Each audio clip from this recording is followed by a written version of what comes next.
लोग ये समझते हैं कि शायद आईएमएफ आपकी हुकूमत के अंदर घुस के आपके लोगों के लिविंग स्टैंडर्ड्स को देखेगा, आपके वीआईपीज़ को वीवीआईपीज़ को देखेगा कि उनकी कंजम्पशन कितनी है। तालिबान के बारे में या गैस अफगानियों के बारे में कहा, वो अपना लीडर कैसे चुनते हैं। पाकिस्तान में तो एक वबा के हिसाब से इसको 20, 25, 30 साल से ट्रीट किया जा रहा है। इसका कौन सा इंजेक्शन, कौन सी वैक्सीन ऐसी जो है वो निकाली जाए जो कि आवाम को जिससे जो है वो रिलीफ मिले।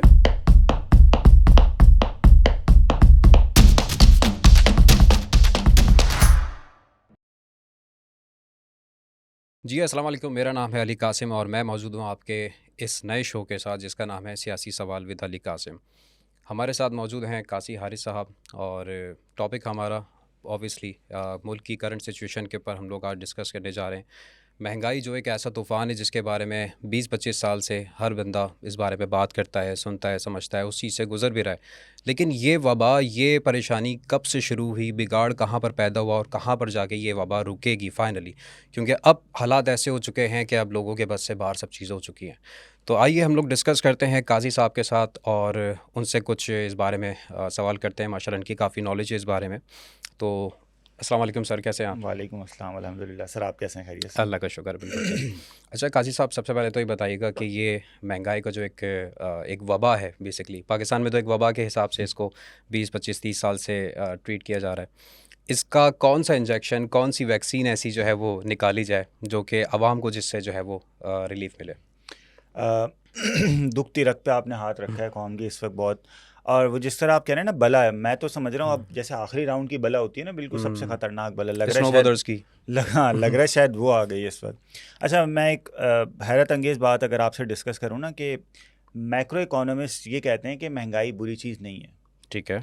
महंगाई सिर्फ करती क्या है कि आपकी करेंसी में ज़ीरो ऐड करती रहती है। मतलब फॉर एग्जांपल, मेरी ज़ाहिर है बात कंप्लीट पहले होने देंगे तो समझ आएगा कि क्या मैं कहना चाह रहा हूँ। मैक्रो इकोनॉमिस्ट ये कहते हैं कि अगर थोड़ी बहुत महंगाई, जिसका थ्रेशोल्ड उन्होंने 5% तक रखा हुआ है कि अगर 5% तक महंगाई हो रही तो ये आपकी इकोनॉमी को इतना हर्ट नहीं करेगी, ना ठीक है। मैक्रो इकोनॉमी को ना माइक्रो इकोनॉमी ठीक को। है। अच्छा, मज़े की चीज़ ये है कि आपके दादा दादी, आपके नाना नानी ये कहते थे कि भाई हम जो है ना वो 20 रुपए का ये ख़रीद लिया करते थे, वो ख़रीद लिया करते थे। कितना सस्ता दौर था, बड़े सुकून का दौर था। तो उनसे पूछें तनख्वाह कितनी थी दादा की, तो वो बताएंगे 600 रुपये, 800 रुपये, 1000 रुपये, 1200 रुपये, 1500 रुपये। तो उनसे ये कहा जाएगा कि भाई जाहिर है महंगाई हुई है लेकिन लोगों की सैलरीज भी बढ़ी हैं। तो दरअसल हुआ ये कि नोट्स जो है ना वो डिवैल्यूड हुए हैं। असल काम ये हुआ है, सिर्फ सही ये हुआ है। सही कह रहा लेकिन जहां महंगाई 5% से ज़्यादा होना शुरू हो जाती है वहां इकोनॉमी के लिए थ्रेट बन जाती है। अब ना सिर्फ ये कि मैक्रो इकोनॉमी के लिए बल्कि माइक्रो इकोनॉमी के लिए। मैं आपको मज़े की बात बताऊं अली भाई कि आज से 2 साल पहले तक पाकिस्तान की हिस्ट्री में जो सबसे ज़्यादा महंगाई हुई थी वो हुई थी 1970s में। ठीक है। 1972, 1973 पाकिस्तान का उस वक्त का इन्फ्लेशन रेट था अराउंड 32-33% और कुछ जो सोर्सेज कहती हैं वो 38% तक गया था। बहुत बहुत मुश्किल हालात पाकिस्तान ने फेस किया, लेकिन पाकिस्तान वहाँ से बाहर आया। Debt to GDP ratio Pakistan का 310% था। ओ, यानी अगर लोगों पाकिस्तान की तनख्वाह 100 रुपये है तो पाकिस्तान के ऊपर कर्जा 310 रुपये का है। सही। इस हद तक जो है ना हमारी इकोनॉमी को जो है ना उस वक्त बुरे हालात का सामना था। फिर ये हुआ कि 2009 में फिर हम तकरीबन डिफ़ॉल्ट के आसपास पहुंच गए थे। फिर हमने देखा कि इकोनॉमी को ज़रा सा मुश्किल हालात का सामना करना पड़ा, लेकिन डॉलर्स वगैरह का बड़ा अच्छा आना जाना रहा जिसकी वजह से डॉलर स्टेबल रहा और हमने देखा कि वो दौर निस्बतन बेहतर था। फिर 2018 में 19 में मुश्किल हालात का सामना किया पहली दफ़ा पाकिस्तान की हिस्ट्री में। 1952 के बाद हमारी जीडीपी ग्रोथ नेगेटिव हुई। फिर कोविड आ गया, फिर बड़े मसले मसाइल, हम बाहर आ गए इन हालात से। 2021 में भी पाकिस्तान तकरीबन डिफ़ॉल्ट के करीब पहुंच गया था और पाकिस्तान ज़ाहिर आईएमएफ के पास ही जाएगा, इसके अलावा कोई सोल्यूशन नहीं था। आईएमएफ करता क्या, आईएमएफ ज़ाहिर आपके ऊपर शराइत लगाएगा। उन शराइत का सबसे बड़ा सोर्स ये होता है कि भाई आप रेवेन्यू जनरेट करें। वो रेवेन्यू जनरेट करेंगे हम ही लोग ना, आवाम जनरेट करेगी, उनके ऊपर महंगाई का दबाव डाला जाएगा।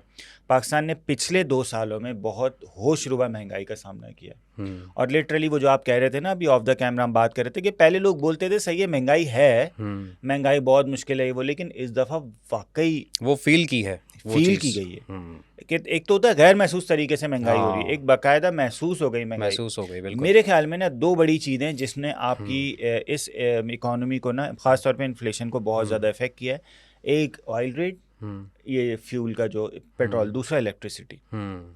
मैं समझता हूँ इस वक्त पाकिस्तान का एक मिडिल क्लास तबके का जो एक फैमिली मेम्बर है जो घर चला रहा है, उसकी सैलरी का अराउंड 40 to 50% इलेक्ट्रिसिटी में और ये फ्यूल में जा रहा है। बिल्कुल ऐसे ही। आई वुड रिकमेंड के ज़्यादा शायद ज़्यादा ही होगा। मैं एहतियातन कह रहा हूँ। बिल्कुल। अब उसमें ज़ाहिर सैलरी ब्रैकेट में या कंजम्पशन पे ज़ाहिर डिफर कर सकता है, लेकिन मसला पता है क्या है? मसला ये कि इलेक्ट्रिसिटी रेट अगर इंक्रीज़ होगा ना, तो पूरी इकोनॉमी में फिर मतलब एक फ़र्ज़ करें एक दूध वाला है, वो अगर दूध को स्टोर करने के लिए एक मशीन चला रहा है, वो भी इलेक्ट्रिसिटी से चल रही है। बिल्कुल। एक सुपर स्टोर वाला अगर एसी चला रहा है, लाइट चला रहा है, वो भी इलेक्ट्रिसिटी है, तो सबकी कॉस्ट बढ़ेगी। बिल्कुल। और जब सबकी कॉस्ट बढ़ेगी तो महंगाई आएगी। और सेम चीज़ फ्यूल पे बिल्कुल होती है, ऐसे ही। क्योंकि उनकी जो ट्रांसपोर्टेशन है वो महंगी हो ट्रांसपोर्टेशन जाएगी। कॉस्ट बढ़ जाएगी, ऐसा ही है। अच्छा, फिर हो गई कि जब महंगाई आएगी तो रॉ मटेरियल महंगा होगा। रॉ मटेरियल जब महंगा हुआ तो वो फिर फिनिश गुड के लिए फिर वही महंगाई डबल हो जाएगी। बिल्कुल ऐसा ही तो है। यानी ये महंगाई सिर्फ एक सिंगल एलिमेंट पे नहीं आएगी, मल्टीप्लाई होगी। सही कह रहे हैं। ये जब फिनिश गुड आपके पास तैयार होकर आएगी तो वो 100 रुपये वाली चीज़ हो सकता है 120, 130, 140 पर पहुंच जाए। सही कह रहे हैं। ये पाकिस्तान इस वक्त, अच्छा सवाल ये पैदा होता है कि भाई सॉल्यूशन क्या है, मतलब क्या किया जाए, क्या हल निकाला जा सकता है। तो भाई इसका हल फ़िलहाल हमारे पास फ़िलहाल कोई इस वक्त शॉर्ट रन में कोई सोल्यूशन नहीं है। अच्छा, मैं सॉरी आपकी बात काटूंगा काजी भाई, मुझे बताइएगा IMF की जैसे आपने भी जिक्र किया, ठीक है, IMF जो है वो पाकिस्तान को कर्जा देता है और उसके कुछ पॉइंट्स जो हैं, कुछ मिसाल के तौर पे टैक्सेस जो है वो रिक्वेस्ट करता है कि आप आवाम के ऊपर बढ़ा दीजिए। लेकिन जो ये माशाल्लाह से फैसिलिटीज़ जो हमारे पॉलिटिशियंस जो यूज़ करते हैं, जिसके अंदर हमारे यहाँ कहा जाता है कि हज़ारों गाड़ियाँ जो है पॉलिटिशियंस को दी जाती हैं और दूसरे इदारों को दी जाती हैं, क्या IMF इस चीज़ के ऊपर कभी बात नहीं करता कि यार आप अपनी भी तो कटौती करें? आप सारा का सारा मलबा आवाम के ऊपर क्यों डाल रहे हैं? आप अपनी भी तो कुछ कटौती करें कि आप मिसाल के तौर पे आपको अगर 3 गाड़ियाँ दी जा रही हैं तो एटलीस्ट आप उसमें से 2 आप जो है वो वापस कर दें, 1 गाड़ी आप इस्तेमाल के लिए आपके लिए काफ़ी है। इस चीज़ के ऊपर IMF क्यों नहीं हुकूमत को कभी ज़ोर देता? ये बड़ा अच्छा सवाल है, बड़ा टेक्निकल सवाल है। लोग यूजुअली इस तरह सोचते नहीं हैं।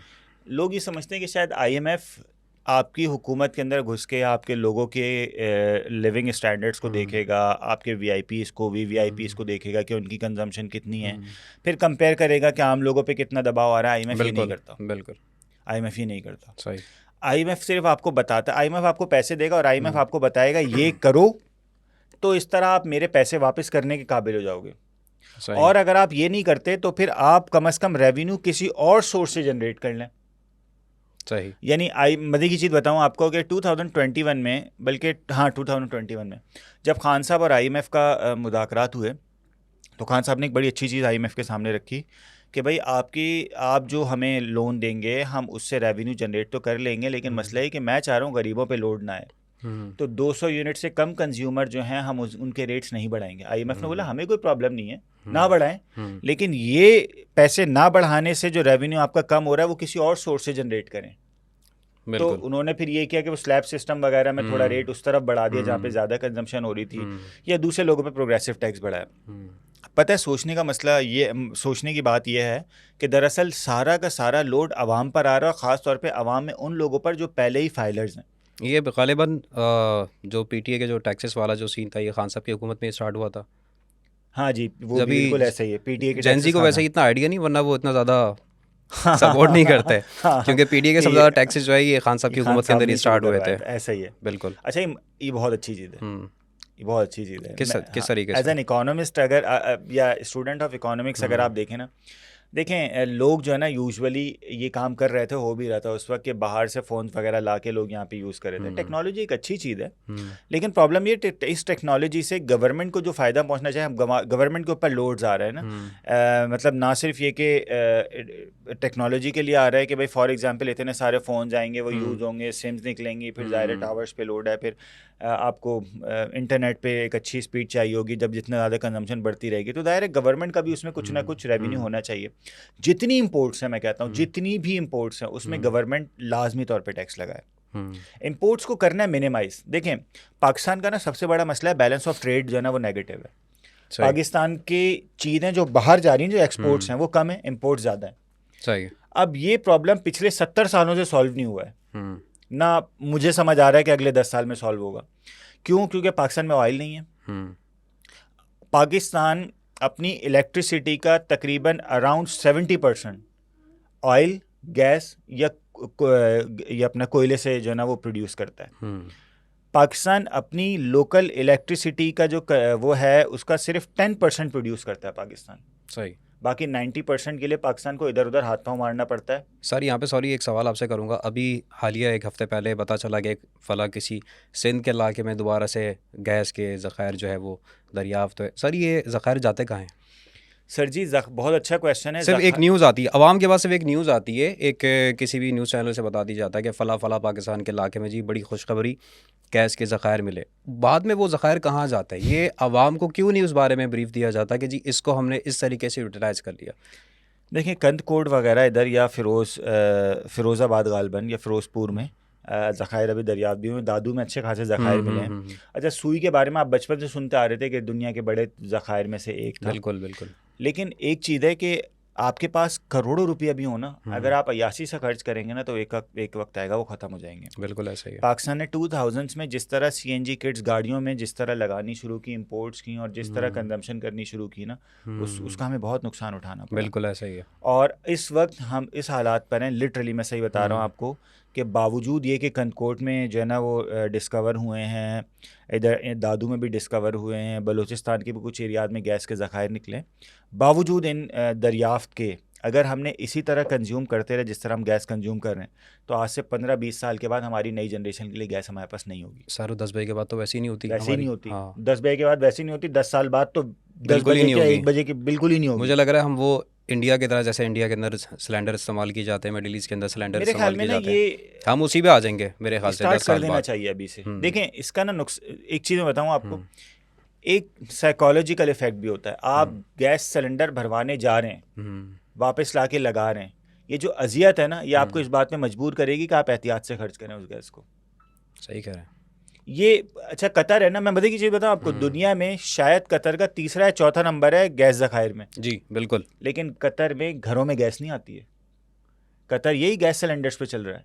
अब आप बोले यार कतर में तो इतनी गैस है वहाँ पे, देखें कंजम्पशन का ना तरीका। फॉर एग्जांपल अगर आप बात करें कि इस तरह लोगों ने गैसों में, हमारे यहाँ वाकयात हुए हैं कि गैस खुली छोड़ दी, घर में धमाके हो रहे हैं, पानी के नल खुले छोड़ दिए, लोगों के घरों में पानी भर रहा है। यार ये कुदरती ज़ख़ायर है, इस पर सिर्फ आपका हक नहीं है, ज़्यादती बेसिकली ज़्यादती है दरअसल। ये आप ऐसे नहीं कर सकते हो। पेट्रोल मतलब आपने खुद देखा होगा कि यार लड़के बोलते हैं चलो यार पेट्रोल, बोलते थे अब तो खैर नहीं, कि यार चलो पेट्रोल भरवा के यहाँ ऐसे ही चलते हैं, वहाँ चलते हैं, यूँ ऐसे ही घूम रहे हैं फिर रहे हैं, बाइक ऐसी लेट के चला रहे हैं। मतलब ये जाहिर है इससे आपकी बैलेंस मतलब ऑफ ये हमें फेस 8 पे बहुत ज़्यादा दिखता था कि रात को जो है पूरी रात वो एक ड्रिफ्टिंग होती है और ये सब चीज़ें जो बेसिकली होती हैं। हाँ, अब वो चीज़ें थोड़ी आहिस्ता आहिस्ता कम हो गई, क्योंकि अच्छा चले उस एरिया, इस एरिया वाले तो चले, एक बात है कि वो तो चले कुछ ना कुछ करके अफोर्ड कर ही लेते हैं, लेकिन दूसरे जो शौकीन थे, दूसरे एरिया के जो थे, उनको थोड़ा सा मुसीबत होती है इन चीज़ों के अंदर है। तो ये एक अच्छा, चीज़ कंट्रोल हुई है, इस बात में मैं आपसे जो है वो एग्री करूँगा। ये बहरहाल इसको कंट्रोल करने के लिए प्राइस नहीं बढ़ाएगा, ये ना समझ, ये तो एक जाहिर सी बात है, एक तरीके से चीज़ पूरी समझने की दुनिया में एडिशनल चीज़ है। बढ़ रही लेकिन है। मसला पता है क्या है? मसला ये है कि ये कंजम्पशन आपको कम करनी पड़ेगी। मैं तो कहता हूँ आप ये देखें ना, कराची में तकरीबन कोई 2.5-3 करोड़, कम से कम 3 करोड़ की आबादी का शहर है, ज़्यादा भी हो सकता है। अब यहाँ पे कोई मैस ट्रांजिट मंसूबा है ही नहीं, सिवाय ये कि अब 1-2 मंसूबे निकले, शायद रेड बस है, पिंक बस है, इस तरह कुछ ग्रीन बस है। पाकिस्तान की कराची की अगर 2.5 करोड़ आबादी में से चले 50 लाख लोग भी अगर ट्रैवल कर रहे हैं ना, उनमें से ये 2-3 प्रोजेक्ट सिर्फ शायद बमुश्किल 1 लाख लोगों को शायद फैसिलिटेट कर रहे होंगे। ऐसा ही है बिल्कुल। बाकी 40 लाख, 49 लाख या 45 लाख लोग बाइक्स पे, गाड़ियों पे जा रहे हैं। सर सॉरी आपकी बात में काटूंगा, इस प्रोजेक्ट से पहले जो अजियत शहर वाले जो भुगतते हैं ना 4-5 साल, क्योंकि आपको पता है एक प्रोजेक्ट जो है यहाँ पर वो चलता है, ऐसा ही है अभी वो जब यूनिवर्सिटी तक, रोड का जो हाल है। बिल्कुल बिल्कुल, आप देखें वो एक लंबे अरसे तक एक प्रोजेक्ट चलता है। वो प्रोजेक्ट जितने टाइम अजियत देता है शहरियों को, मेरा नहीं लगता कि हिसाब कि ये उतने % लोगों को जो है बेनिफिट देता होगा आगे जाके, क्योंकि वो जो यूनिवर्सिटी रोड का जो आपने एग्जांपल दिया, उसका आप हशर देखें कि वहाँ पर अगर कोई गलती से अगर कोई बंदा वहाँ पे गाड़ी लेके चले जाए, उसको कम से कम आधा घंटा निकलता है वहाँ से बाहर निकलने में। आप मैं एक छोटी सी कैलकुलेशन करते हैं ना, ये जो सुरजानी से लेके नुमाइश तक बस जो चली है, जो ग्रीन बस है गालबन, जी जी जी, ये एक बस में कितने लोग आ जाते होंगे? 100 मैक्सिमम। मैक्सिमम 100 आ रहे हैं। 100 आ रहे हैं, कितनी बसेज होंगी? मेरे ख्याल से हार्डली हजार बल्कि ज़्यादा नहीं होंगी, 1000 नहीं है, मेरे ख्याल से 300-400 बसेस बस चले, मैक्सिमम 500 होंगी। 500 मल्टीप्लाई बाय 100, 50,000 लोग। 50,000 लोगों को फैसिलिटेट करने के लिए आपने बिलियंस ट्रिलियंस रुपीस लगाए।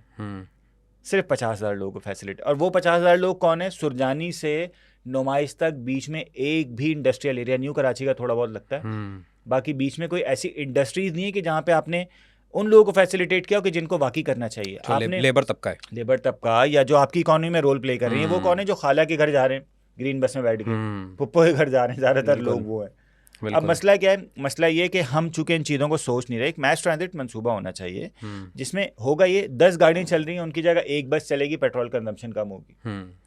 तो ये कम से कम हम जैसे लोग बैठ के सोच रहे हैं, कुछ ट्रेन हो, कुछ ट्रैम्स वगैरह हों, कुछ बसेस हों, कुछ इस तरह की चीज़ें हों, हमें ख़ास तौर पे इस पे काम करना पड़ेगा। इंपोर्ट्स कम करनी है, कोई सॉल्यूशन नहीं है इसके अलावा। इंपोर्ट्स आपको कम करनी है, आपको एक्सपोर्ट्स बढ़ानी है। एक्सपोर्ट्स बढ़ाना फ़िलहाल पाकिस्तान के लिए इसलिए डिफ़िकल्ट है क्योंकि दायरा इन्फ्लेशन इतना है, कहाँ प्रोडक्शन हम कर पा रहे हैं। इंपोर्ट्स कम किए बगैर चारा नहीं है। पिछले 70 सालों में किसी इकोनॉमिस्ट ने इस बारे में सोचा नहीं है। क्या हमारे जो पॉलिटिशियंस है वो ये सेम चीज़ नहीं सोचते? सोचते हैं, करने की कोशिश करते भी होंगे। मैं अगर अच्छा गुमान उनके बारे में रखूं, जैसे आप मिसाल के तौर पे, आपको पता है कि आपके अपने, मिसाल के तौर पे आप अपने घर का खर्चा चलाते हैं, आपको पता है कि यार मेरा फॉर एग्जांपल बिजली का बिल यार महीने का 50,000 रुपये आ रहा है, नेक्स्ट मंथ मुझे इस तरीके से यार मिसाल के तौर पे एसी मुझे इतने टाइम चलाना है। अलग अलग बंदा अपनी एक कैलकुलेशन करता है। एक छोटे लेवल पे बात करूं कि हर इंसान एक अपनी कैलकुलेशन करता है कि यार हमें फला चीज़ों को थोड़ा सा जो है वो बैलेंस करना है ताकि हमारा ये एक्सपेंस हमारा कम है, हमारे बिल हमारे कम आए। क्या इस लेवल के ऊपर जाके गवर्नमेंट हमारी नहीं सोचती है कि कुछ ऐसा किया जाए, या तो लोगों को इतना एम्पावर किया जाए कि वो एक्सपोर्ट के ऊपर इतना काम करें? जैसे भी आईटी का जो है वो हमारा एक्सपोर्ट बहुत अच्छा हमारा जो है वो रेवेन्यू जनरेट करता था। अब अचानक से आप देखें लोगों ने बाहर का रुख करना शुरू कर दिया। अब हमारी जो यूथ है जो कि ये एक न्यू थिंकिंग, एक न्यू आइडियाज़ लेके आ रही थी मुल्क के अंदर, अब उसने आहिस्ता आहिस्ता कोशिश करना शुरू कर दी कि नहीं यार यहाँ पे कुछ नहीं रखा। अब ये जो काजी साहब मुझे बताएगा, ये जो हमारी यूथ के माइंड में एक चीज़ है कि यहाँ कुछ नहीं रखा, आपको सुनने को मिलता होगा, हर इंसान ये बात करते हैं यार अब यहाँ कुछ नहीं रखा। ऐसी मायूसी जो हमारी यूथ में, हमारी आवाम के अंदर पाई जाती है, इस मायूसी को कौन तोड़ सकता है और कैसे तोड़ सकता है? आप जो पूछ रहे हैं ना कि ये पॉलिटिशियंस के दिमाग में आता नहीं है और ये मायूसी है, तो असल में इंटरलिंक्ड है दोनों एक दूसरे के साथ ना। देखें, पाकिस्तान इस वक्त जिस प्रॉब्लम का शिकार है ना, उस प्रॉब्लम का फ़िलहाल शॉर्ट टर्म में सॉल्यूशन नहीं है, मैंने फिर कहा। देखें, फॉर एग्जांपल अगर हम इलेक्ट्रिसिटी की बात करें ना, डैम्स नहीं है। बिल्कुल ऐसा ही है। अच्छा, डैम्स बनाने के लिए हमें बिलियंस ऑफ डॉलर्स चाहिए। अगर वो होते तो हम IMF के पास जाते ही क्यों?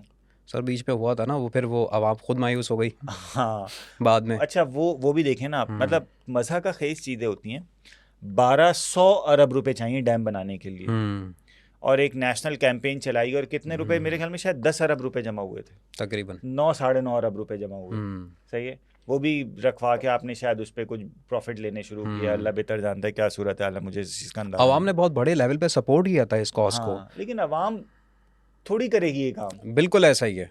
मतलब इस बात में मैं अग्री ये करूँगा कि आवाम हमारी, फिर भी अगर कोई पॉलिटिशियन ऐसा कोई स्टेप लेता है, आवाम में जाके ये बात करता है कि यार हमें पता है मुसीबत है, हम ये प्लान कर रहे हैं, आपके सामने ये प्लान रख रहे हैं, हम इस तरीके से लेके चलेंगे, आप लोग अपने कंट्रीब्यूशन दें ताकि हम लोग आज से 5 साल बाद, 10 साल बाद बेहतरी की तरफ आना शुरू होंगे। वही आपने वाली बात से मैं अग्री करूँगा कि हम एकदम से चेंज नहीं हो सकता सब कुछ, इट विल टेक टाइम। 10 साल बाद हम मिसाल के तौर पे एक बेहतरी की तरफ आना शुरू होते हैं, हमारा ये प्लान है, आवाम हमारे साथ इस तरीके से जो है वो साथ दे। हम अपनी सहूलियात थोड़ी सी कम कर रहे हैं, हम अपना थोड़ा सा फ्री पेट्रोल कम कर रहे हैं, फ्री इलेक्ट्रिसिटी कम कर रहे हैं। अगर मेरे पास किसी बड़े अफसर के पास 4 गाड़ियाँ दी हुई हैं तो जी मैं 2 गाड़ियाँ देखे मैंने वापस जमा करा दी है, मिसाल के तौर पे मैं एक गाड़ी में खुश हूँ। ये चीज़ जब पॉलिटिशियन करना शुरू होता है ना, तो वो एक आपने मूवी देखी होगी नायक, वो एक बहुत ज़बरदस्त एग्जाम्पल है जिसकी इंडिया के अंदर भी एग्जाम्पल दी जाती है, पाकिस्तान के अंदर भी एग्जाम्पल दी जाती है। ये चीज़ जब एक पॉलिटिशियन इस टाइप की पब्लिक फिगर बन के सामने आता है ना, आवाम उसको लिटरली हीरो मानती है। और हमारी आवाम तो आपको पता है वो हर इंसान जो कि उसको थोड़ा सा खुश भी कर रहा है, इसकी सबसे बड़ी एग्जांपल है चाहत फ़तेह अली खान के, वो एक कैरेक्टर है बेसिकली। आप उसको चले एक आर्टिस्ट तो नहीं बोलेंगे, एक सिंगर तो नहीं, एक कैरेक्टर है, बट स्टिल आवाम उसकी वीडियोस पे हंसती है, रिएक्ट करती है, उसका साथ देती है, सेलिब्रिटी बना देती है। तो ऐसे अगर मैं बात करूंगा एक सीरियस टॉपिक पे कि अगर कोई एक पॉलिटिशियन ऐसे खड़े होके, जैसे सेम बात खान साहब ने की थी, बट स्टिल खान साहब की भी गवर्नमेंट की काफ़ी सारी ऐसी चीज़ें थी जो कि उन्होंने जिस हिसाब से वादे किए थे वो पूरे शायद नहीं कर पाए, जिसकी वजह से एक बड़ा तबका जिन्होंने उनको वोट दिया था वो नहीं उनके साथ इन दी एंड खड़े हो पाए। फिर उनके जाने के टाइम के ऊपर थोड़ा सा इमोशनली आवाम उनके साथ अटैच हो गई। ऐसा ही है कि जब वो अपनी कारकर्दगी नहीं कर पा रहे थे, उस टाइम पे काफ़ी बड़ा तबका था जो कि मायूस था। खान साहब से, वो लेकिन वो सिंपैथी, जिस तरीके से हाँ साइड हुए हाँ उसके बाद एक बहुत बड़ा तबका इमोशनली उनके साथ अटैच हुआ। तो ये चीज़ सर अगर कोई पॉलिटिशियन सिर्फ इतना सोच ले कि हाँ यार हमें यहाँ पर आवाम की भलाई करनी है, बट हमें कुछ ऐसा स्टेप लेना है जिसके हिसाब से हम आवाम को समझा तो सकें कि हम क्या कर रहे हैं। यहाँ पर एक चीज़ होती है कि एक चीज़ अनाउंस की जाती है और उसके बाद उस चीज़ का कोई एंड नहीं होता। जैसे होता है ना, एक वो संगे बुनियाद रख दी जाती है, इफ्तिताह कर दी जाती है, तालियां बजती हैं और फूल की पत्तियां निछावर की जाती हैं, उसके बाद पता नहीं चलता यहाँ पे अस्पताल कब बनेगा, यहाँ पर स्कूल कब बनेगा। मैं कहता हूँ अगर हमारे पॉलिटिशियंस को थोड़ा सा कम्युनिकेशन आवाम के साथ ऐसी करनी चाहिए, किसी एक प्लेटफॉर्म पे आगे, भले से वो पीटीवी के ऊपर आगे करें, हर हफ्ते हर महीने एक बार वो कौम से खिताब करें, उनको बताएं कि हम किन चीज़ों पे काम कर रहे हैं, तो मेरे ख्याल से आवाम साथ देगी। आप क्या बोलते हैं? ऐसा ही है। देखें, बहुत इंपॉर्टेंट चीज़ है कि आप दूसरों को तो कह रहे हैं यार सब्र करो, खर्चे कम करो, इलेक्ट्रिसिटी महंगी है, मुल्क के माशी हालात मुश्किल हैं, लेकिन आप हाँ, खुद इतना बड़ा प्रोटोकॉल लेके घूम रहे हो, बिल्कुल आपके खुद के जो है ना वो इंटरनेशनल टूर्स जो है वो आपके ख़त्म ना हो रहे हों, बिल्कुल बिल्कुल। आपके खुद के शाहाना जो है वो तर्ज ज़िंदगी, चलें आपके पास पैसा है, मान लेते हैं, लेकिन अगर आपको कोई पब्लिक ओहदा मिल गया है ना, तो आपको अब लोगों को नहीं शो ऑफ करना है, अब आप थोड़ा सा बिल्कुल, बिल्कुल सादा क्योंकि आप एक एग्जाम्पल बन गए हैं ऐसा ही आवाम के है। लिए। अच्छा, पता है एक और चीज़ होती है, वो ना फिर लोगों में ना फिर सोशल क्लासेस बन जाती हैं। हम्म अगर आप बहुत अच्छी दिन, हज़रत उमर रज़ी अल्लाह तआला अन्हु का ये बड़ी ज़बरदस्त एग्जाम्पल है ना, तो यहाँ भी यही है कि अगर आपने एक बहुत ही परफेक्ट लाइफ गुजार रहे हैं आप, और आप लोगों को कह रहे हैं कि भाई बुरे हालात हैं, मुश्किल हालात हैं, थोड़ा सा सब्र करें, ये करें वो करें, लोग बोलते हैं यार मुश्किल हालात हमारे ऊपर ही हैं, हाँ।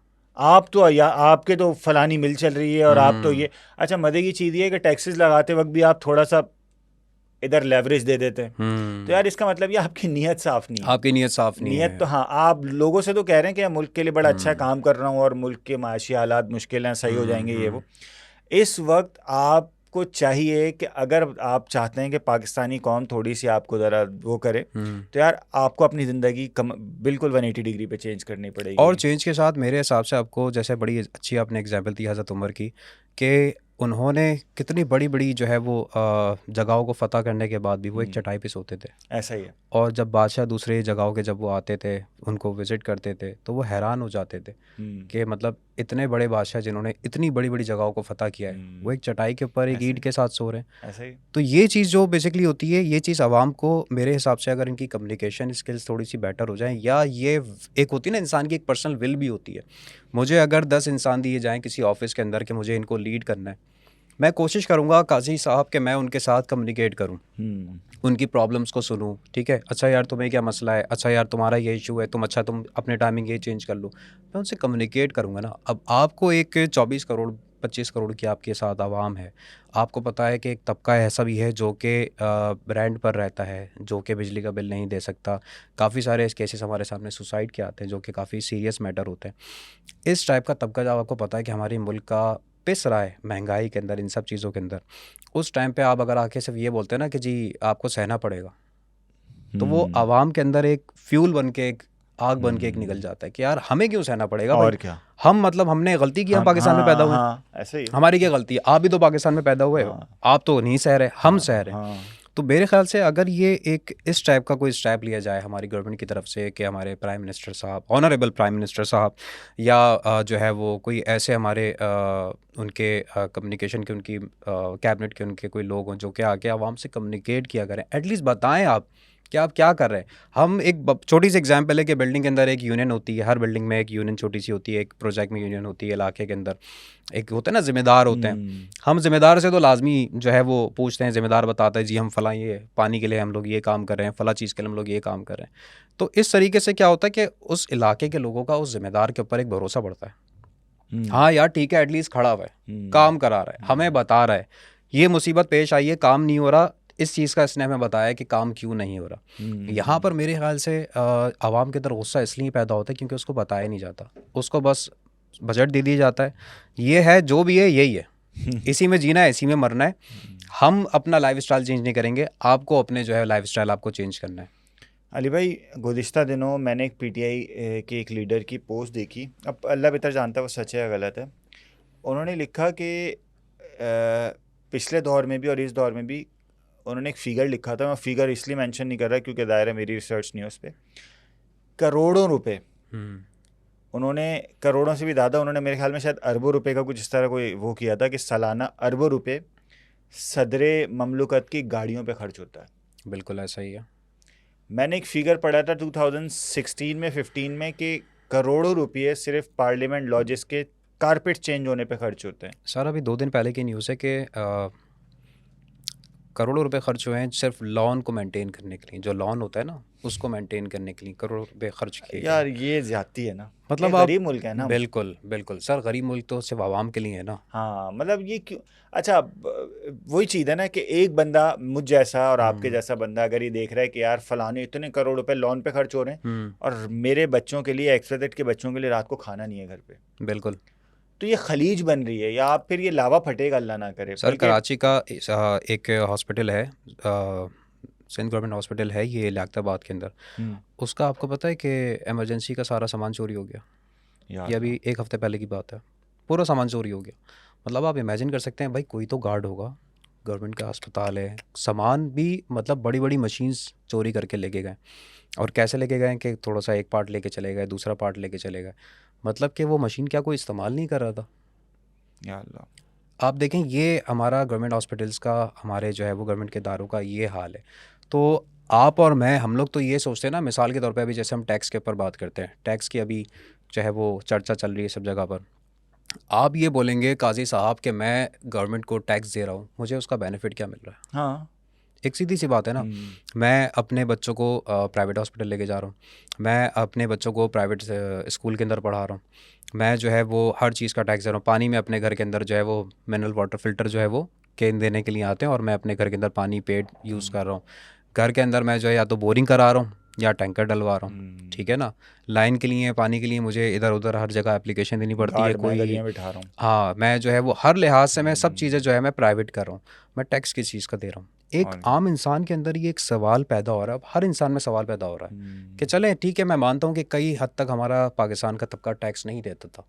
अब आप उसको टैक्स के शिकंजे के अंदर आप लेके आ रहे हैं, बट उसको बेनिफिट क्या होगा? या तो आपको पहले उसको एजुकेट करना पड़ेगा कि जी आप ये जो टैक्स दे रहे हो ये रिटर्न में आपके ऊपर लगेगा, लेकिन पहले उसको आप ये जैसे कहना चाहिए एतमाद तो दिलाओ कि उस पर लगेगा। उसको तो आपके ऊपर एतमाद ही नहीं है। वो तो बोलेगा कि मैं टैक्स दूंगा और बराबर से कोई एक ग्रीन नंबर प्लेट की गाड़ी गुजरेगी, गार्ड मुझे जो है वो गन दिखाते हुए गालियां देते हुए मुझे गुजरेगा। उसके माइंड में तो ये चीज़ है, एक आम शहरी के माइंड में। ये माइंडसेट आपको कैसा लगता है कि कैसे चेंज करना पड़ेगा? आवाम को टैक्स का पहले बताना है, सबसे पहले तो आपको एतमाद दिलाना है कि ये टैक्स आपका आप पर वापस लगेगा, या महफूज हाथों में जाएगा। महफूज हाथों के अंदर है। ये आपने सही वर्ड इस्तेमाल किया, महफूज हाथों में। अच्छा, पाकिस्तान का ना जो बजट है उसको अगर आप देखें तो पाकिस्तान के बजट का 60% कंज्यूम हो रहा है सिर्फ ये इंटरेस्ट पेमेंट्स पे। हम्म यानी अगर आप 100 रुपये बजट दे रहे हैं तो 60 रुपये तो आपके सीधे सीधे से उन लोगों के पास जा रहे हैं जिन्होंने आपको कर्जा दे रखा है। कर्जा दे रखा है, बिल्कुल। अब मसला ही, अब सवाल ही पैदा होता है कि जब कर्जा लिया था तो कहाँ खर्च हुआ था, हम्म या जो आप कर्जा अभी ले रहे हैं वो कहाँ खर्च हो रहा है। ये एक अलग सवाल है, ये अपनी जगह है। हम्म अब 40 रुपये बच जाते हैं। उन 40 रुपये में होता ये है कि उन 40 रुपयों में जब आप अपने खर्चे निकालना शुरू करते हैं तो आप 40 से आगे बढ़ जाते हैं, 60-65 पे पहुंच जाते हैं। हम्म फिर उन 25 रुपयों के लिए आप कर्जे लेते हैं। हम्म अब प्रॉब्लम यही है कि हमें वो खर्चे कम से कम बजट की अगर हम बात करें ना, हम अभी बात नहीं कर रहे कि फॉरेन एक्सचेंज रिजर्व्स की, हम बैलेंस ऑफ ट्रेड की बात नहीं कर रहे, हम सिर्फ अपने बजट की, कम से कम हम अपने बजट में रहना तो सीख लें। वही वाली बात है आपकी वाली कि भाई करोड़ों रुपया, अरबों रुपया आप गाड़ियों पे, कारपेट्स पे, लॉन्स पे खर्च कर रहे हो। आप यही कम से कम इंडस्ट्रीज़ पे खर्च करो, आप उन जगहों पे खर्च करो जहाँ पे एक आम बंदे को उसका फ़ायदा पहुँच सके ना। बिल्कुल। चंद मखसूस लोगों तक फ़ायदा पहुँच रहा है, चंद मखसूस लोगों के हाथ में सारा पैसा जा रहा है, और फिर वही होता है, खलीज बढ़ती है, फिर खलीज बढ़ते बढ़ते फिर वो लोग ज़ाहिर है।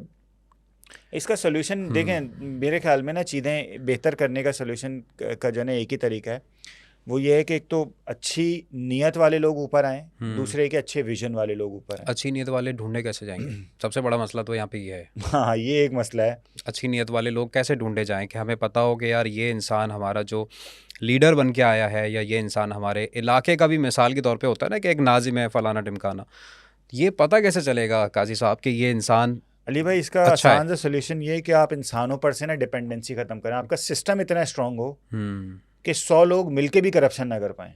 हम्म पूरा सिस्टम भी करप्ट हो जाए ना, हम्म तो सिस्टम इतना स्ट्रांग हो कि कहीं ना कहीं उनको पकड़ा जा सके। यानी अल्लाह ना करे पाकिस्तान ऐसा नहीं है कि पूरी 24 करोड़ आबादी करप्ट हो जाए, जाहिर होता ये हर इदारे में अच्छे लोग होते ही हैं। सिस्टम इतना स्ट्रांग हो कम से कम कि अगर 10 12 15 20 लोग मिलकर भी करप्शन करना चाहें और गलत करना चाहें किसी इदारे के साथ या मुल्क के साथ थोड़ा सा इकोनॉमिकली छेड़छाड़ करना चाहें, छेड़छाड़ करना चाहें, तो इसका कोई तरीका हो जिससे उनको पकड़ा जा सके। एक इसकी बड़ी ज़बरदस्त, सॉरी आपकी बात काट रहा हूँ, इसकी एक बड़ी ज़बरदस्त एग्जांपल है। मैंने एक जगह सुना था कि जो अफ़गानी जो लोग होते हैं, गालिबन अफ़गानी, और जो तालिबान के बारे में या गैस अफ़गानियों के बारे में कहा, वो अपना लीडर कैसे चुनते हैं? वो अपना लीडर उसको चुनते हैं जो कि बड़ी आसान सी चीज़ है, जो कि ग़ीबत नहीं करता, जो बात होती है मुँह पे बोलता है। वो अपना लीडर ऐसे चुनते हैं क्योंकि उनकी नज़र में जो इंसान ग़ीबत करता है, इधर एक बात और उधर दो बात, वो कोई लीडर नहीं हो सकता। वो कहते हैं हमारा एक बेसिक रूल है, बस हम उसको चुनते हैं जो कि ग़ीबत नहीं करता। जिसकी जो बात होती है, आपकी गलत बात होगी, आपके मुंह पे बोलेगा, भले से 10,000 लोग खड़े हों, आपके मुंह पे वो बात बोलेगा। भले से आपका कोई सा भी ओहदा है, वो आपके मुंह पे वो बात बोलेगा। वो अपना लीडर उसको चुनते हैं। एक बेसिक सी चीज़ है उनकी लीडर चुनने की। हमारे यहाँ ये होता है कि जिसके पास पावर है, जिसके पास कैंपेन पे पैसा खर्च करने के लिए ज़्यादा, या जिसकी बैग के ऊपर एक बड़ी पार्टी का नाम है, वो लीडर बन जाता है। हाँ, ऐसा ही एक पूरा सिस्टम है। वो औलादें फिर बनती हैं, फिर उनकी औलादें औलादें बनती हैं, बिल्कुल। ये तो एक पूरा एक जैसे बॉलीवुड के अंदर होता है ना कि नेपोटिज्म के एक प्रॉपर एक चल रहा है कि वो एक्टर है तो उसका बच्चा भी एक्टर होगा। यहाँ पर ही होता है कि अगर फादर अगर पॉलिटिशियन है तो उसके बच्चे भी पॉलिटिशियन होंगे। अब क्यों? 2018 में देखें ना, 2018 में क्या हुआ, एक पार्टी जो आहिस्ता आहिस्ता ऊपर आई थी और 2018 में उसने पब्लिक फिगर बन गया, वो मतलब एक पॉलिटिकल पार्टी का लीडर, और वो आहिस्ता आहिस्ता उन्होंने वो किया। लेकिन दूसरी पार्टी से ही बंदे उठाने पड़े, यानी यहाँ चेहरों पे वोट्स मिलते हैं, चेहरों पे वोट्स मिलते हैं, बिल्कुल ऐसा है। जबकि दुनिया में निज़ाम अलग है। हाँ। वहाँ पे अगर मुझे मिसाल के तौर पे, अगर मुझे यूके में या यूएस के अंदर मुझे अगर पॉलिटिक्स में आना है, मुझे पहले कम्युनिटी सर्विसेज वहाँ पे सर्व करनी पड़ेंगी। मुझे आवाम के अंदर जाके लोगों को, जैसे होता है ना वॉलंटियरली जो आप लोग काम करते हैं, उसके साथ मुझे जो है जुड़ना पड़ेगा। मुझे लोगों को दिखाना पड़ेगा कि मैं काम करता हूँ, मैं इंसानियत के लिए काम करता हूँ। उसके बाद जाके उस बेस के ऊपर आप जो है वो एक स्टेप बाय स्टेप आप ऊपर आते हैं।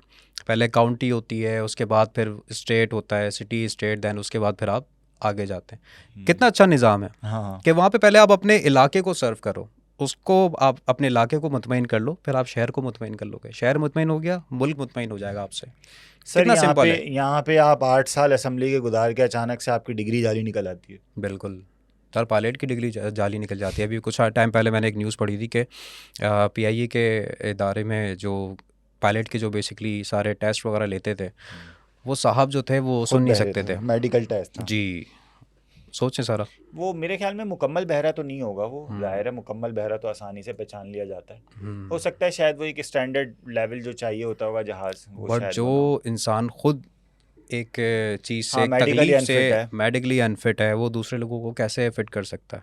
एक चीज़ ये हाँ, भी वो सवालिया पता निशान नहीं है क्या ना। अंदर का केस होगा, अल्लाह बेहतर जानता है। और ये भी एक, सॉरी आप इस चीज़ के ऊपर भी आएंगे, ये भी हमारे यहाँ सबसे बड़ा जो ख़राबी पैदा हुई है इदारों के अंदर, वो ये हुई है कि एक जगह पे ज़रूरत है 100 लोगों की, वहाँ पे 2000 लोग हैं।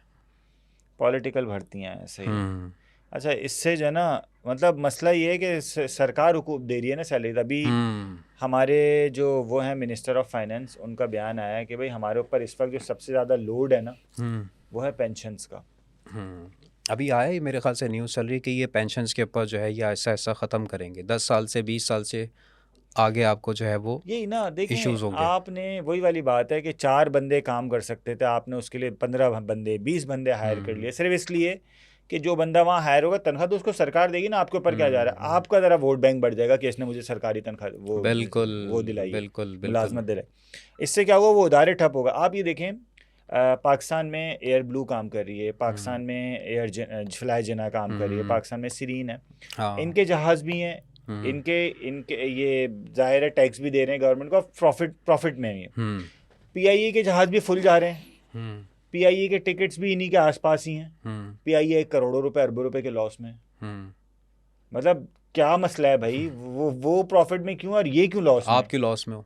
बात यही है कि दरअसल यहाँ जो सैलरीज हैं, कॉस्ट ऑफ गुड्स सोल्ड में जो लेबर की सैलरीज हैं, वो दरअसल इतनी हाई हैं कि उस लेबर, वो इदारे यहाँ पे टैक्स देने के बावजूद प्रॉफिट में, इनको लेवरेज मिलने के बाद भी ये लॉस में, क्योंकि इनके एक्सपेंसेस ज़्यादा है।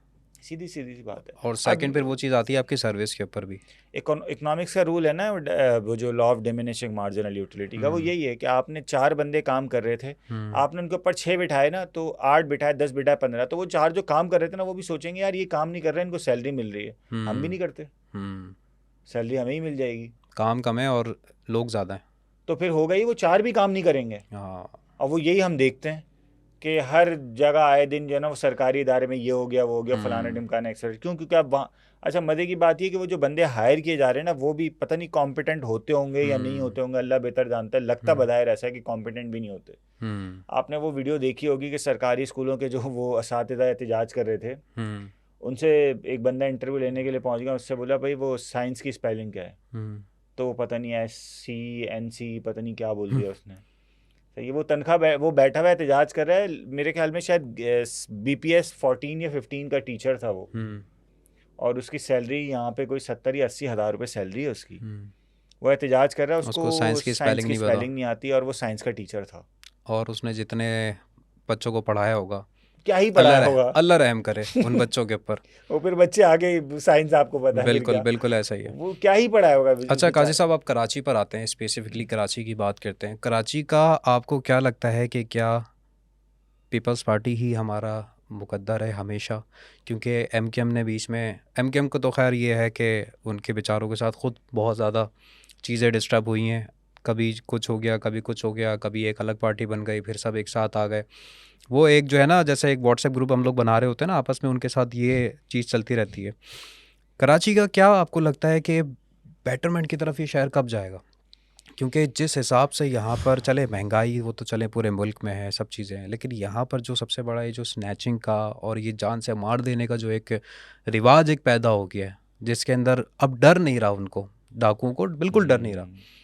आप एक न्यूज़ देखते हैं, एक और शहरी जो है, पहले तो वो एक वीडियो आती थी, आज भी मेरे ख्यालों के तबे जिंदा है, आपको लोग अरे यार एक और कोई सीन हो गया। अब एक बेचारे किसी लड़के की ब्लैक एंड वाइट पिक्चर आती है, उस पर लिखा हुआ होता है इन्ना लिल्लाहि व इन्ना इलैहि राजिऊन। एक और कराची का शहरी जो है वो डाकुओं के हाथे मारा गया, फला फला जगह पे मोबाइल जो है वो स्नैच करते हुए।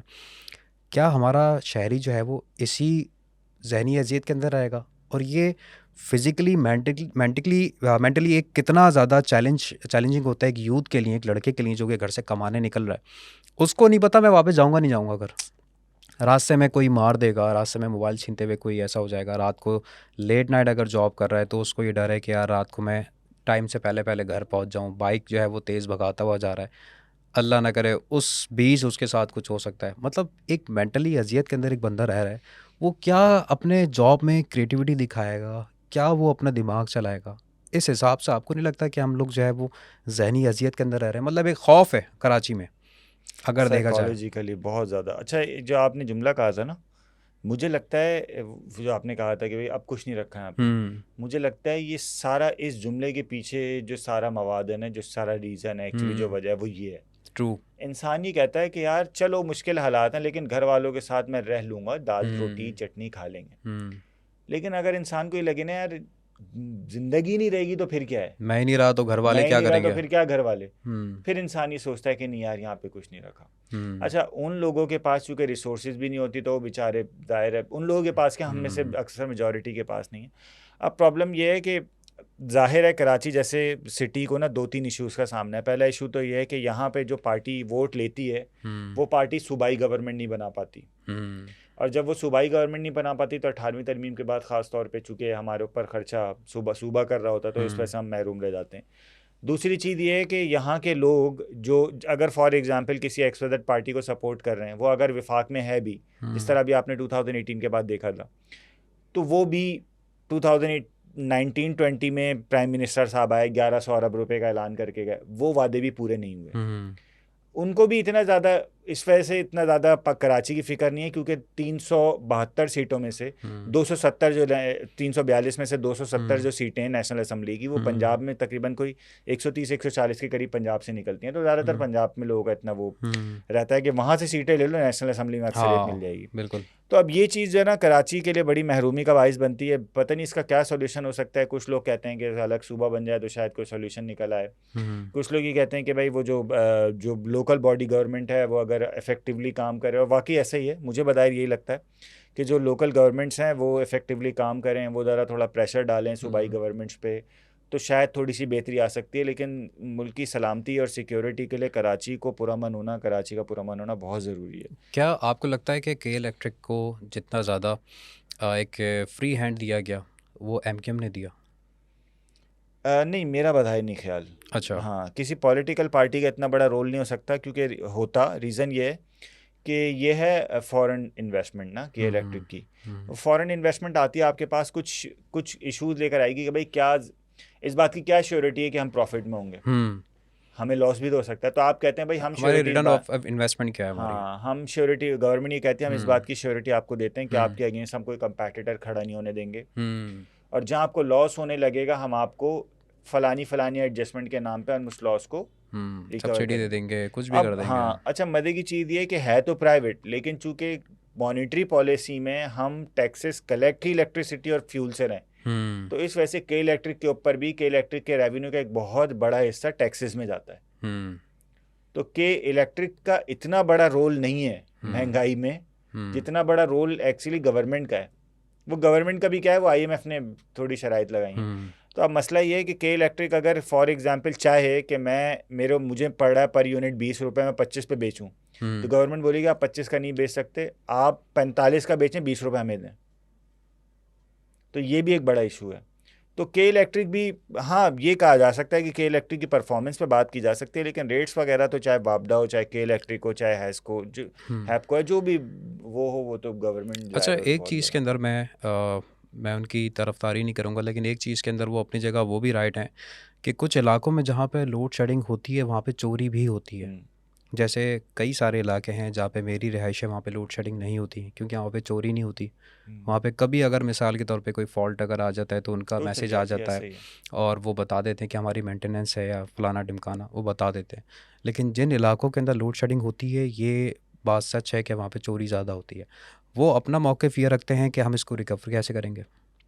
भाई हम तो मिसाल के तौर पे इतने हम लोग जो है वो इतने हिसाब से बिजली हम इस इलाके को प्रोवाइड करें, उसका वो हमारे पास रिटर्न नहीं आ रहा। बिजली जा रही है, उसका रिटर्न उतना नहीं आ रहा, उसको फिर वो एडजस्ट ऐसे करते हैं लोड शेडिंग के अंदर।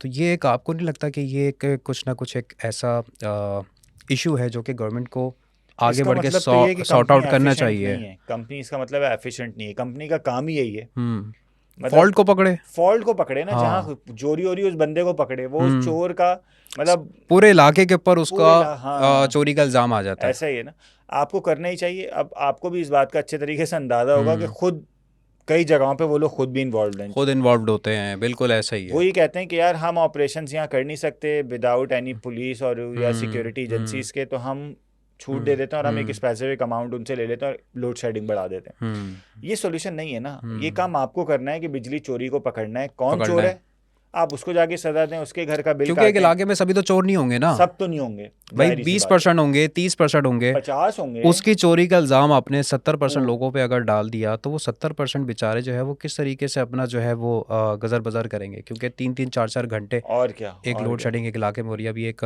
हमारे कंटेंट क्रिएटर हैं जिनकी अभी बात हो रही थी, उन्होंने रिसेंटली वीडियो बना के जो है वो अपलोड की है कि मैं कंटेंट इसलिए नहीं बना पा रहा क्योंकि मेरे घर में बिजली नहीं होती। मैं अगर जनरेटर स्टार्ट कर नहीं सकता क्योंकि फिर ऑब्वियसली वो रिकॉर्डिंग में शो के अंदर एक शोर आएगा। दूसरी चीज़ ये है कि उनको सबसे बड़ा उनका इशू ये होता है कि रात को लेट नाइट जो है वो लाइट तो जाती ही जाती है, मैं सुकून से सो नहीं पाता। जब ये डिस्टर्बेंस रहती है तो ऑब्वियसली कंटेंट बनाने के लिए आपको होता है ना, आपको स्क्रिप्ट लिखनी पड़ती है, आइडियाज़ सोचने पड़ते हैं, वो चीज़ें नहीं हो पाती। तो ये कहीं ना कहीं ये कंटेंट क्रिएटर्स को भी डिस्टर्ब कर रही है चीज़। और साथ साथ जो है हमारी, देखें लोग तो परेशान हैं, लेकिन अब ऑफिस से आके एक इंसान को घर में बिजली ना मिले और क्या, वो मेंटली कितना वो परेशान हो जाएगा, कितना पागल हो जाएगा। उसकी वजह से सबसे जो इजी टारगेट जो लोगों के लिए होता है वो फिर बच्चों पे या घर के लोगों के ऊपर गुस्सा करना होता है। ये एक सर्कल जो है वो काफ़ी बढ़ता रहता है। बिल्कुल ऐसा ही है। तो ये चीज़ आगे जाके कहीं ना कहीं वो फिर ऐसे केसेस होते हैं जो कि लोगों के सामने भी नहीं आते कि इसका जो है वो कहाँ से इसकी शुरुआत हुई, कहाँ से इस चीज़ की जो है वो जड़ ने एक चीज़ स्टार्ट की। क्योंकि इंसान पूरे दिन, जाहिर सी बात है, बाहर थका आ रहा, धूल मिट्टी के अंदर, ट्रैफिक के अंदर, ट्रैफिक के अंदर भी उसको डर ये है कि कोई मोबाइल आगे ना छीन ले। हम्म। अब वो इस टेंशन से सर घर पे आ रहा है, आप इमेजिन करें, वो इस टेंशन से घर पे आ रहा है और घर पे लाइट नहीं है, सुनने को मिल रहा है जी हाँ, पानी गैस नहीं भी है, नहीं है गैस नहीं है, बाहर से खाना लेते हुए आ जाओ क्योंकि घर के अंदर गैस नहीं है, या ठंडा खाना खाओ। ठंडा खाना खाओ। आप सोचें कि वो किस मेंटल लेवल से वो गुजर रहा होगा इंसान, तो वो तो ज़ाहिर सी बात है चिड़चिड़ा होगा। हम्म। तो ये देखें ना, एक ये चीज़ भी ऐसे हमारे यहाँ ऐसी जन्म ले रही जिसके बारे में कोई बात नहीं करता, कोई अब सहाफ़ी वो बात एक नहीं बंदे करता। ने कल जो है वो एक सीईओ को अपने ऑफिस जो है वो, जी जी जी जी, एंड ही आपको वाज अ लगता है सॉफ्टवेयर कि इंजीनियर। हाँ, आपको लगता है कि ये बस एक 2 मिनट में उसने फैसला किया होगा? नहीं ना, ये एक लावा पक रहा था। वो कह रहा है 3 महीने से मुझे सैलरी नहीं मिली थी, मैं बैठा हुआ था बाहर 1.5 घंटा, मुझे इंतजार कराया, फिर मना कर दिया। वो पता नहीं सीईओ किन कंडीशन से गुजर रहा होगा, क्या हालात होंगे, इकोनॉमिक कंडीशन, वो सैलरी नहीं दे पा रहा होगा, इस बंदे के क्या हालात होंगे, बहुत सारे फैक्टर्स होते हैं। आप कह रहे हैं ना लेकिन लोगों ने साइकोलॉजी। बड़ी जल्दी इस सीन के बाद जज कर लिया कि यार ऐसा क्या सैलरी का मसला था कि तुमने जान ले ली किसी की, पूरी उम्र अब तुम जेल में रहो।